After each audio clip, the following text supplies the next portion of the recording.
There was a time around 15 years ago when more Americans had a favorable view of Russian President Vladimir Putin than an unfavorable view of him.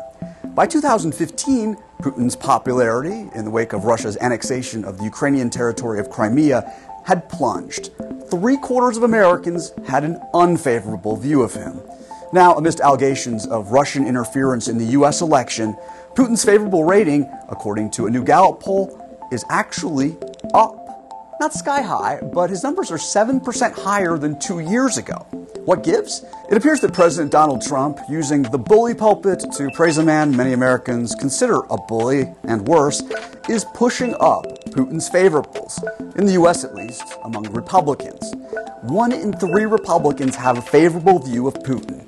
Only 10% of Democrats like him. In fact, the Russian president's standing with the now empowered GOP is up a whopping 20 percentage points since 2015. Mr. Trump, whose own popularity is at a historic low for this point in a presidency, suggests he wants to make the enemy of his enemy his friend, or at least a partner on some issues. The false, horrible, fake reporting makes it much harder to make a deal with Russia. But Putin's favorables don't appear to be so high among members of Trump's own administration. Defense Secretary Jim Mattis and Vice President Mike Pence emphasizing in recent days the threat posed by Russia.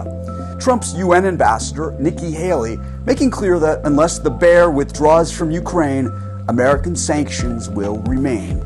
Some GOP leaders even talk of Putin in villainous terms. He's totally dishonest actor. 2017 is going to be a year of kicking Russia in the ass in Congress. Mike Flynn got his behind kicked out of the National Security Advisor job in the White House for not being honest about his communications with Russia's ambassador to the U.S. And Democrats are calling for an investigation into alleged contacts between the Trump campaign and Russian officials. The big question now, whether Putin's current favorability will hold up with this American president and his supporters.